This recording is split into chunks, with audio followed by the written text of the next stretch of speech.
Good morning and welcome to the Center for Spiritual Living, Midtown Atlanta. You are welcome. Such is the nature of life that all it asks and all it wants is the opportunity to appear. You are that opportunity, and so am I. So it is. Whoever you are, whatever path brought you here today, please know that you are welcome and celebrated. And a happy Mother's Day to everybody out there that's a mother or acting like a mother. It's awesome. So we're glad you're here, or if you're listening to this later. We know who you are. You're an individualized expression of the divine life in which we all live. We are life's opportunity to be someone unique and wonderful, whatever your ethnic background or religious affiliation, and however you know yourself or describe yourself. We are glad you're joining us here today. You're welcome to be part of this community in whatever way serves you. Here's our vision statement. We are a strong, open, globally connected community centered on the clarity of principle through teaching, service, and practice. We create a safe and respectful environment that supports healthy spiritual growth. And for a better understanding of who we are and what we teach, listen to our Declaration of Principles as written by our founder, Ernest Holmes. A few of the declaration of principles we live by. I believe in one God, one absolute power, and first cause to all things. I believe that this power is perfect love, and it creates out of a desire to express love. I believe all thought is creative, and how I choose to think creates my personal experience. I believe in the unity of all life, and the immortality of the individual soul forever unfolding. I believe in the eternal goodness, the eternal loving kindness, and the eternal givingness of God to all. And so it is. So grateful.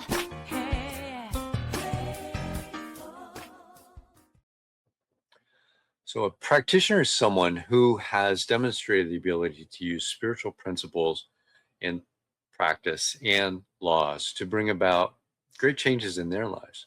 And they've also demonstrated that they know how to bring about these changes in others when asked. You can contact our practitioners on our website, cslmidtown.org. And if you need spiritual guidance or spiritual assistance, they're there to help you. Today, we've got one of our amazing practitioners to share good ideas in an affirmative prayer called Spiritual Mind Treatment. Welcome, Maya Fuller. Thanks. Thank you, Vance. Good morning, CSL Midtown. Happy Mother's Day to everyone celebrating. Mothers, grandmothers, all the folks who mother in so many different ways. And to those of us who have been loved and mothered by amazing people, happy Mother's Day. So today we're talking about something that might seem a little backwards for spiritual people, especially in New Thought, when people have a certain misunderstanding, I might say, that everything has to be perfect all the time. The topic for today is debuting the doubting self. As you know, this month is about all things related to doubt. And so this topic is debuting the doubting self. It's not about getting rid of doubt. It's not about rising above doubt, but actually bringing it out of hiding and into community.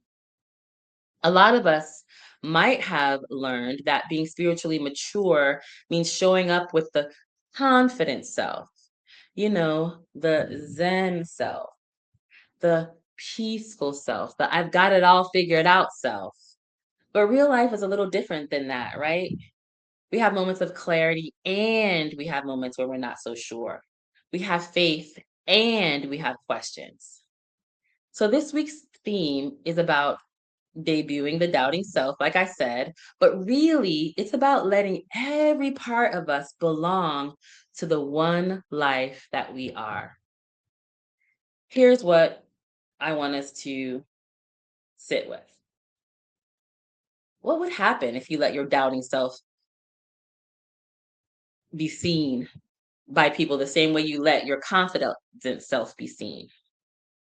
What if doubt isn't something that we need to hide?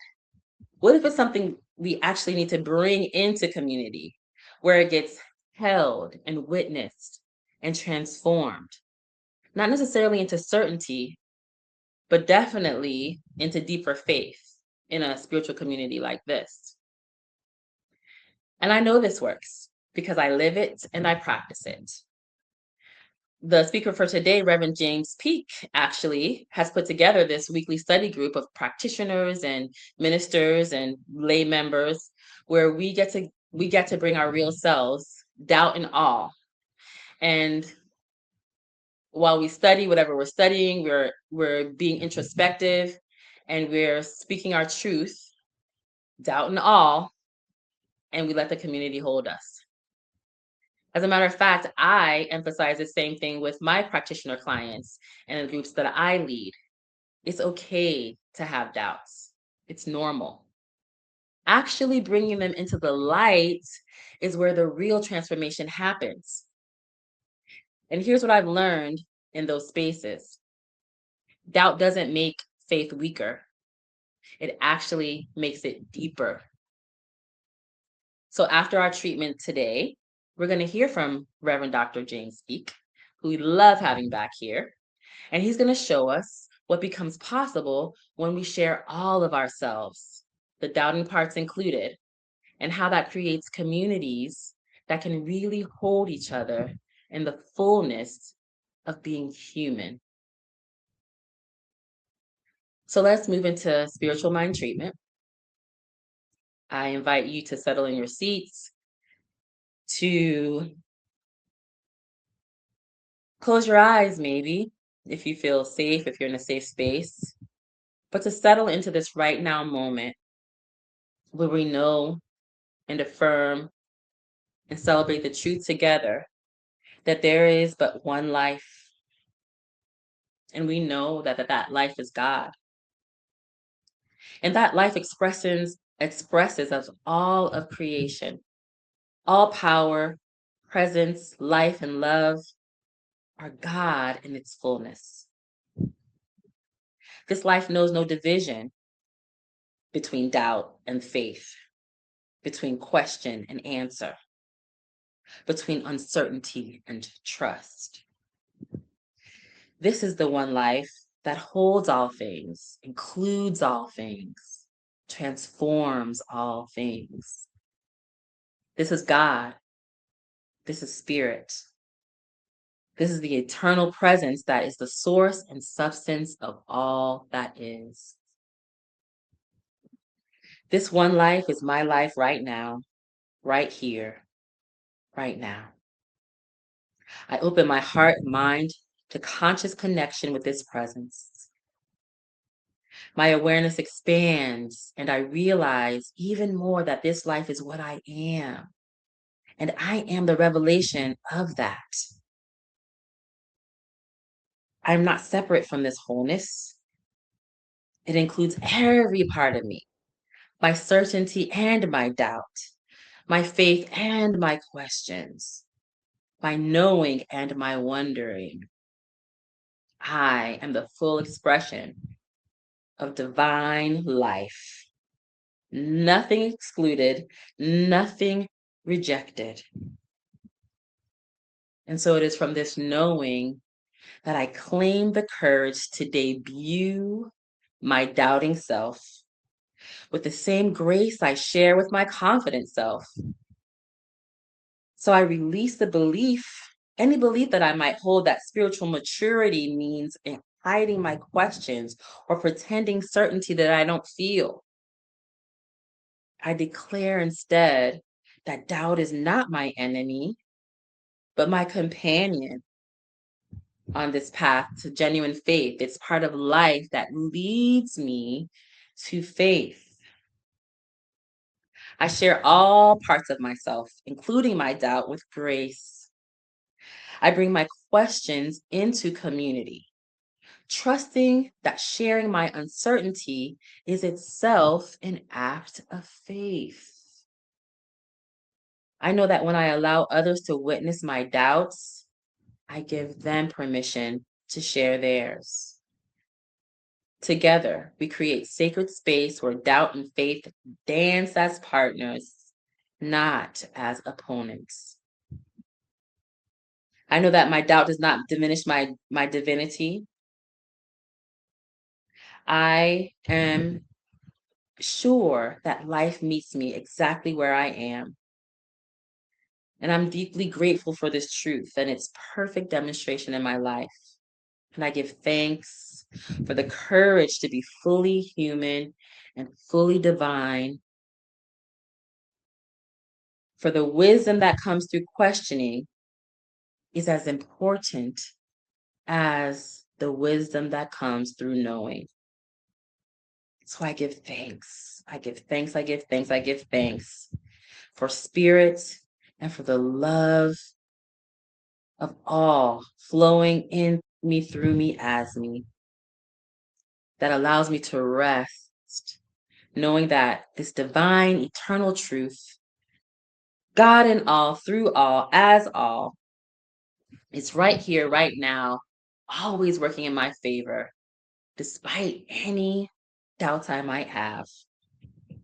So I release these words into the creative medium of life, knowing that the law has already done its work and all is well. And so it is. Amen.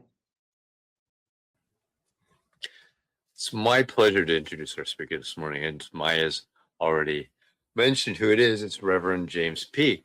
So James is an advocate for practicing kindness and living as the presence of unconditional love. He's an ordained Centers for Spiritual Living minister and has served as a senior minister of a local community and teaches in the CSL Latin School of Spiritual Leadership. And he's currently the director of information technology at CSL Home Office in Colorado. He enjoys living among the pines of the foothills of the Rockies in Colorado with his son and 2 granddogs, along with hiking and golfing. So welcome back, Reverend James. Thank you, Vance. It's good to be here. Maya actually gave a great overview of the whole talk, so I think maybe I'll just speak for a minute or two, and we're good. Yeah. But yeah, it's an important topic, I think, in the spiritual path, and as we evolve and eventually awaken to our true nature.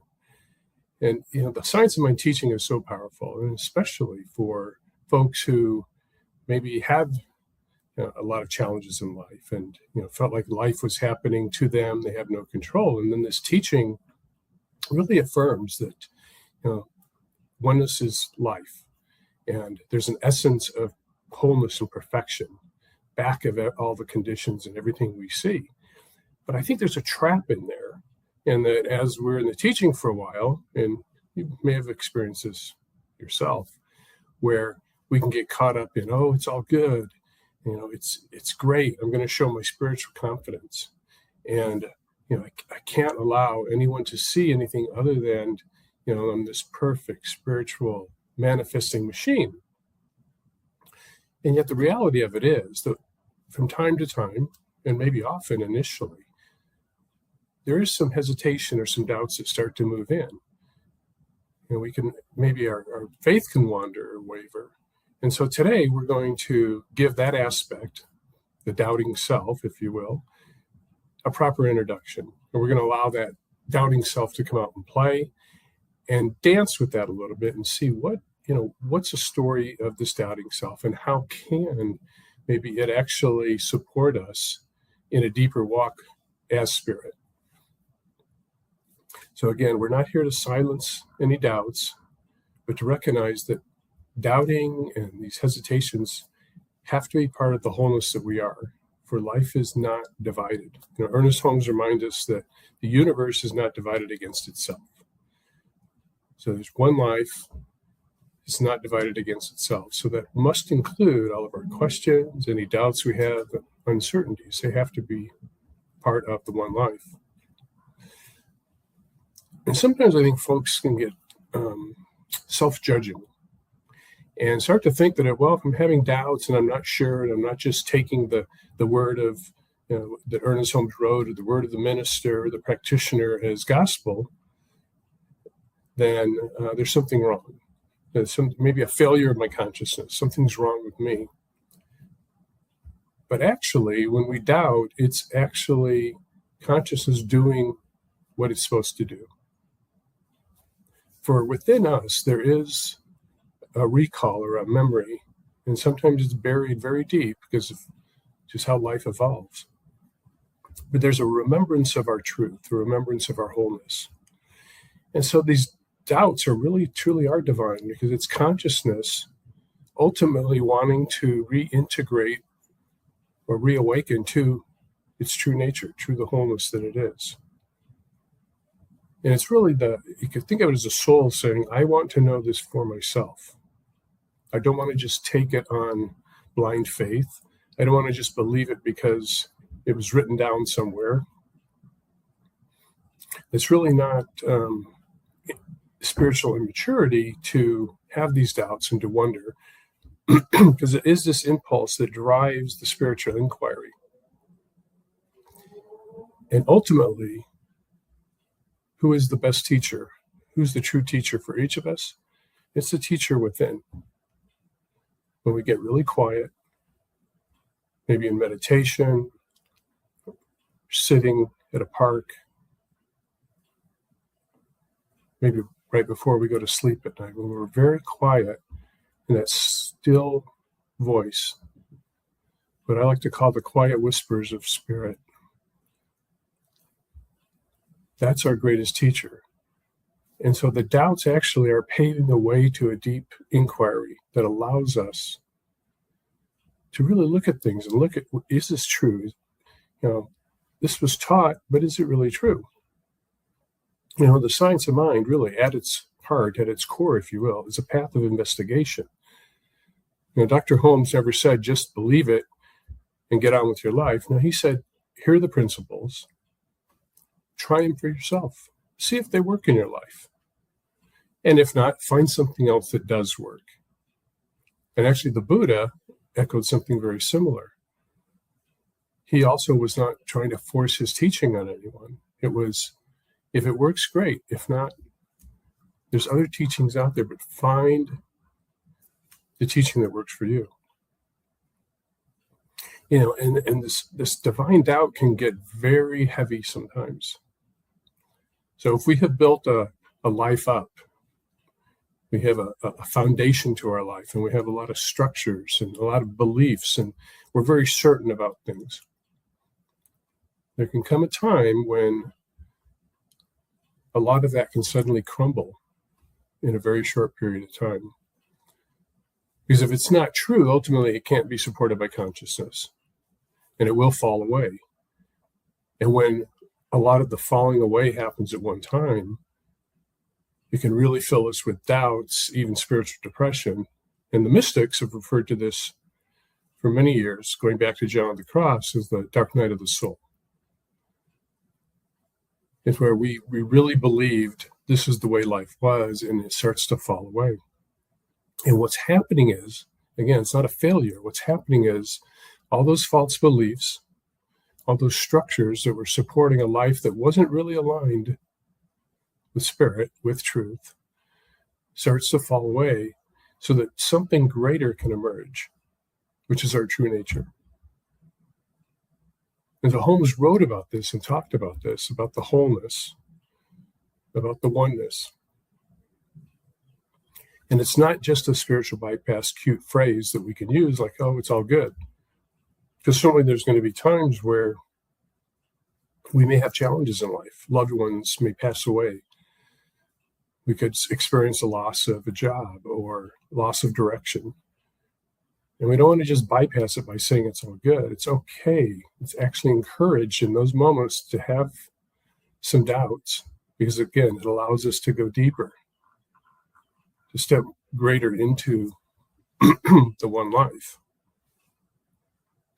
If there's oneness, and there really either is oneness or there isn't. We can't have a little bit of oneness, right? So if oneness is the reality of life, if there is truly one life, then that aspect of our consciousness that doubts must be part of that one life. And so there's no reason to banish it or to hide it or to put it somewhere on the shelf. For whether we use the word God, spirit, life, universe, it is present everywhere and at all times as everything. And so our doubt is part of this divine walk. It is part of this one life. Now, you may be familiar with the Science of Mind chant. that there's one life, that life is God's life, that life is perfect, that life is my life now. And if you haven't heard it or haven't used it in a while, I would encourage you at some point to just sit and put on a timer and do 3 minutes a day for a week and just see how that feels in your body. How does that show up in your demonstrations throughout the week? Because it really is the truth. One life. That life is God's life, which is everything. That life is perfect, and it's my life now. And the perfect doesn't mean that, oh, I look perfect and everything's going exactly perfect, but it's speaking to that wholeness, the essence of who we are. The spirit is perfect unto itself. It creates out of itself, and yet doesn't diminish itself. So it's always true. Even when things aren't going well, we're not sure, we're not feeling particularly spiritual,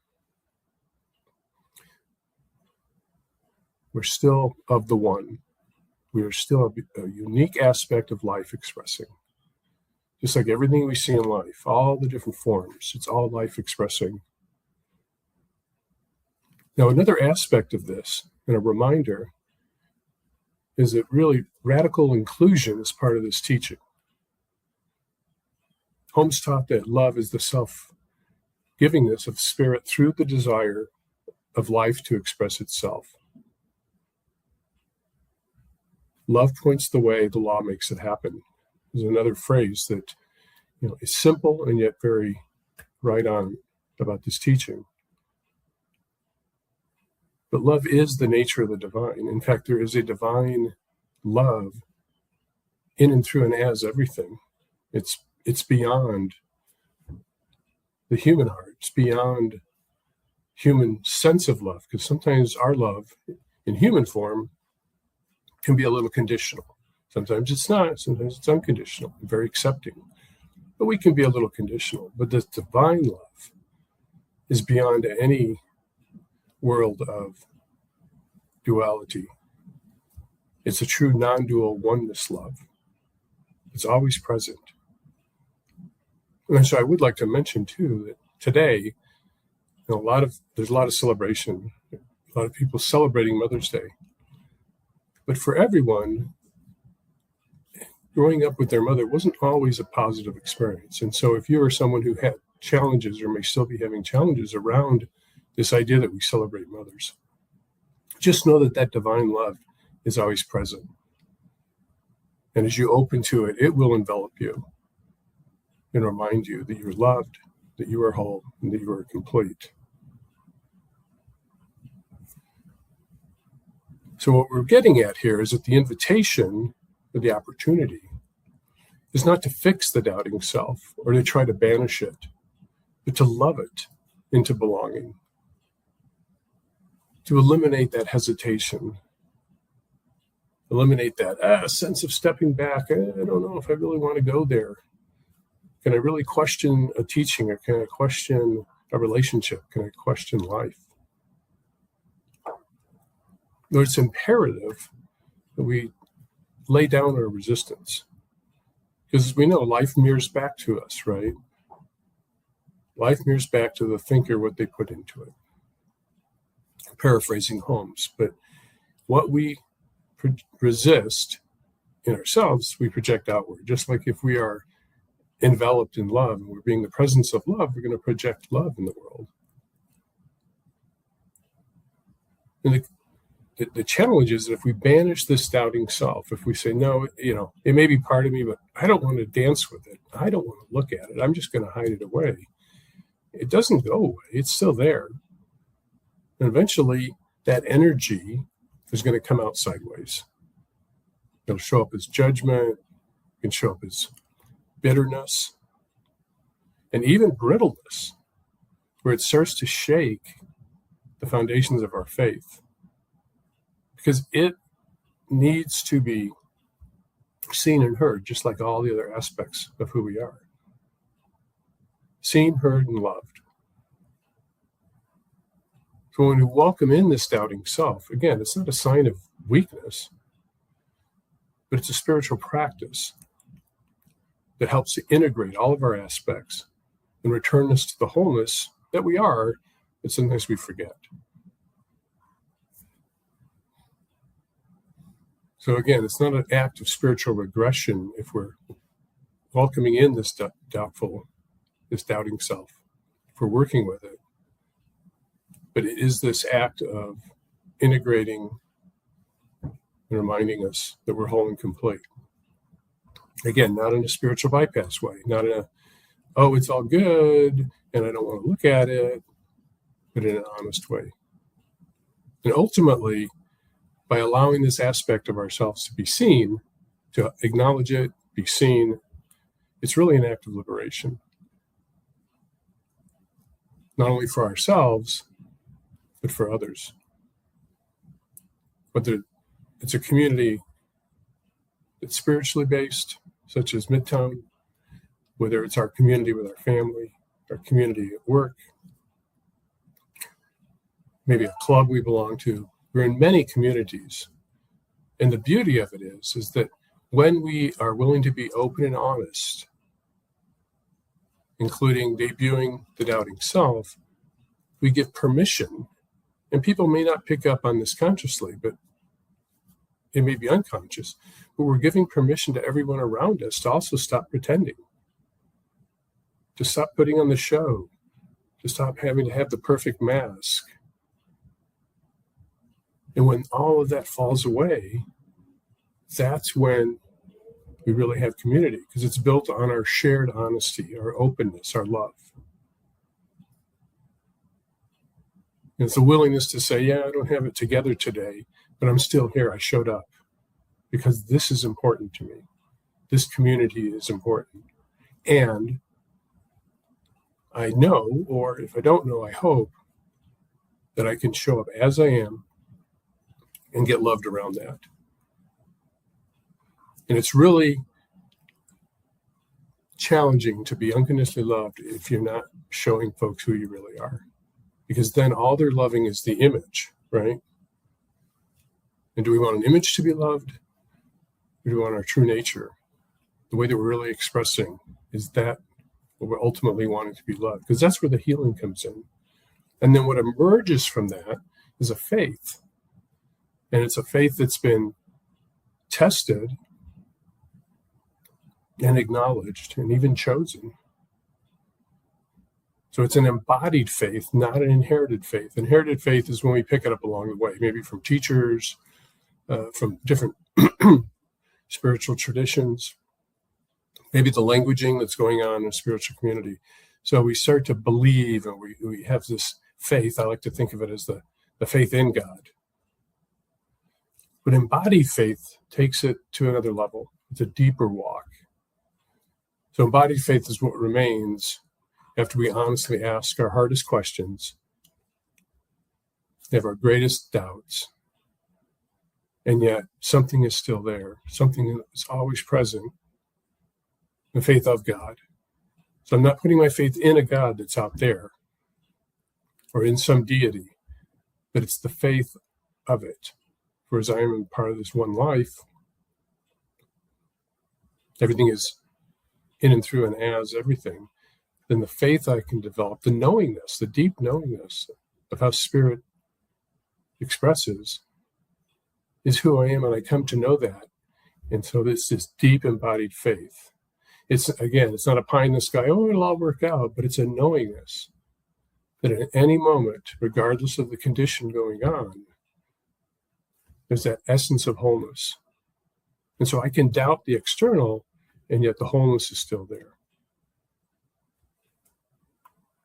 So this doubting, again, is not something to be discarded. And if we start to doubt, we're not abandoning our spiritual journey. The spiritual walk is not, all rainbows and lollipops, as they say, right? It can include some doubt. It can include a dark night of the soul, or many of them, depending on how long you've been walking a path. But when we debut the doubting self, we're not abandoning the journey. We're arriving at a faith that is truly ours. And that faith will not only support us in moving forward, but it'll support us as we truly awaken to who we are. that we move beyond this idea of victimhood, beyond this idea that we have no control, as we move beyond the idea that we do have some control and that we can use the law, as we begin to open up and have life move through us. We can move into that perspective, and ultimately, even that level of separation can fall away, where we just show up. Again, the deep knowingness, the deep faith that we are the presence, that we are an aspect, an expression of this one life. So I just want to remind you, you don't have to project a perfect finished self all the time, even anytime. But as you authentically show up as who you are in each moment, doubts and all, you are welcomed by a divine love that never requires a performance. All that's needed is your presence, and you can't help but show up as your presence. So this week I invite you to a simple, courageous practice. I say courageous because it does take some courage to go deep. But find a quiet moment, maybe sitting with a journal, maybe on a walk, and let the doubting self come out and speak. What are those doubts? And there's no need to correct it, just allow it to be seen. And take your time with it. There's no reason to rush. And just ask, what is the message that's trying to get through here? What is the doubting self deeply saying? What does it need? What does this aspect need? And then go quiet and just listen. Namaste. So I invite you now to, if you're comfortable, close your eyes, and we'll move into a time of treatment. And what I'm present to is that there's a peace and a love that is always present in and through and as everything. And it is this one life, this one presence.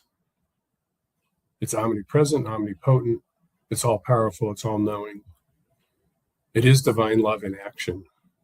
It is the miracle of the non-physical showing up as a solar system, as a planet, as plants, animals, humans. It is truly a spiritual miracle, and yet it's reality. And if there is this one life, it must be true that myself, here, James, and all who are within the sound of my voice, whether they're live right now or listening later, are of this one life. That regardless of perception, there is no separation.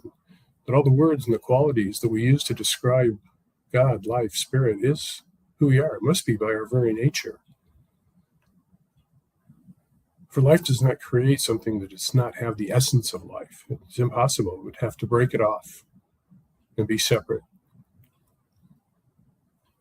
And I affirm and know here today there is no separation. That there is this love. And this love can envelop and allow the doubting self to come forward, to question, and ultimately to hear answers that allow for a deeper walk in life. And just knowing that there is full support for this type of curiosity, for this type of doubting.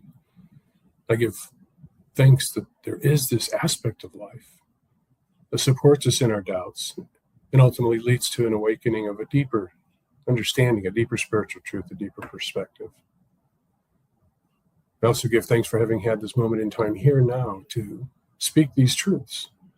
Nothing I have said here changes anything about God or life, but we're simply recognizing what is always so, always present. And so just letting this treatment go into that law, there's nothing more to do. We simply let it be. We let it go. And so it is. Amen.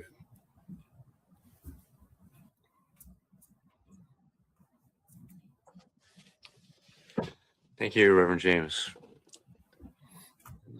Treatment, that talk, doubt, moving forward. So, all right, now it's time for our new minister's sacred covenant, and we'll see James over on Zoom shortly. So, if you would, you read this with me. There's only one life. This life is good. This life is God. This life is my life now. And knowing that I am one with this life that is God, I therefore know that I am one with all of its blessed expressions, which includes the presence of a new minister from my beloved spiritual community. Because I know that the highest purpose of my new minister is to express spirit, I therefore know my new minister is a revelation of spirit as principle. I further know that my new minister is a fulfillment of that which has been promised by God, for it is written, principle is not bound by precedent. It operates according to law and is always available to those who are willing to align themselves with it. As I stand in agreement with my beloved community, I see my new minister before me as inspiring spiritual oneness through wisdom, love, and authenticity. I now intend to experience my new minister in full cooperation and agreement with my community, knowing this truth about myself. I am inspired to live as love in the expression of principle. I am awakening the wisdom within me by clearly communicating the principles of spirit, universal truth. I am a conduit of divine love, wisdom, and healing energy, recognizing the inherent wholeness within all beings. I'm offering teachings, classes, and mystical studies grounded in spiritual principles to cultivate inner wisdom, personal transformation, and emotional living. I'm extending the love, compassion, transformative power of spirit into wider community, fostering connections that heal, uplift, and support individuals in their unique journeys. As I now accept the highest expression of a new minister into my life, I know that they will be revealed in a way that will express spirit and serve the highest and greatest good of all who are touched by their presence. I'm grateful God is gracious, and so it is. And now it's time for our conscious giving. And you can donate online at cslmidtown.org/donate. We appreciate every one of you who donates regularly. And for those of you that are fed by this teaching, by these ministers that we bring in to speak every single week, if you're not already giving, please consider doing that. You can also scan the QR code on the screen. So here's our affirmation of prosperity. I live in a universe of abundance. As I freely and joyfully give, I join in the divine flow. And all that I share with life returns to me multiplied abundantly. And so it is. So, continuing this month of divine doubt, we have with us Reverend Dr. Robert Brzezinski Nesqui, The Silence We Agreed to Keep, What We Don't Say in Church. Interesting.